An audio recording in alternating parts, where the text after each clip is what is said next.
Hello friends, வேதத்தில் இருக்கிற புரியாத வார்த்தைகளை குறித்து நாம் தொடர்ந்து தியானித்துக் கொண்டு வருகிறோம். இந்த நாளிலே கூட அப்படிப்பட்ட ஒரு புரியாத வார்த்தை தான் காங்கை. இந்த காங்கை என்கிற வார்த்தையை காந்தி என்கிற பதத்திலும் கூட வேதத்திலே பயன்படுத்தப்பட்டிருக்கிறது. இந்த காங்கை அல்லது காந்தி என்கிற வார்த்தைக்கு இரண்டு அர்த்தங்கள் உண்டு. முதலாவது, அது வெப்பம், அதாவது ஹீட் என்பதை குறிக்கிற வார்த்தையாகும். இரண்டாவதாக, அது ஷைனிங் என்று சொல்லி பிரகாசத்தை குறிக்கிற வார்த்தை ஆகும். இந்த வார்த்தையை நாம் வேதத்திலே பல இடங்களிலே பார்க்க முடியும்.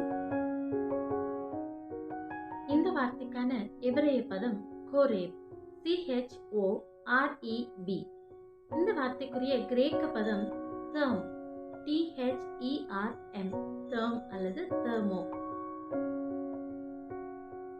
ஏசாயா 25:5 வாக்கியத்திலே இந்த இரண்டு பதங்களும் பயன்படுத்தப்பட்டிருக்கிறதை நாம் பார்க்க முடியும்.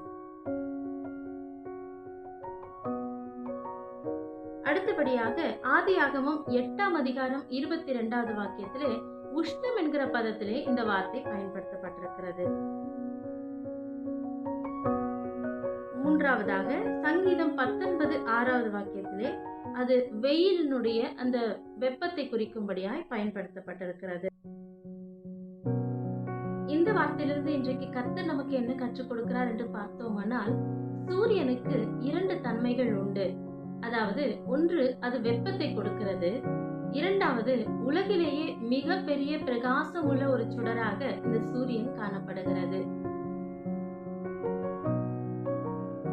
நம்முடைய கர்த்தருக்கு நீதியின் சூரியன் என்ற ஒரு பெயர் உண்டு. அவர் நீதியின் சூரியனா இருந்து நமக்குள்ளே வாசம் பண்ணும் பொழுது அவருடைய வெப்பமாகிய பரிசுத்த ஆவியானவர் நமக்குள்ளே இருந்து கிரியைகளை செய்ய ஆரம்பிப்பார். தேவன் வெளிச்சமா இருக்கிறார், அவரில் எவ்வளவு வேணும் இருளில் என்று வேதம் சொல்லுகிறது. நாமும் கூட அவருடைய பிள்ளைகளாய் இருக்கும் பொழுது வெளிச்சத்தின் பிள்ளைகளாய் நடந்து கொள்வோம். அப்பொழுது அவருடைய மகிமையின் பிரகாசம் நம்முடைய முகங்களிலே பிரகாசிக்க ஆரம்பிக்கும். நம்முடைய முகங்கள் ஒருபோதும் வெட்கப்பட்டு போகிறதில்லை.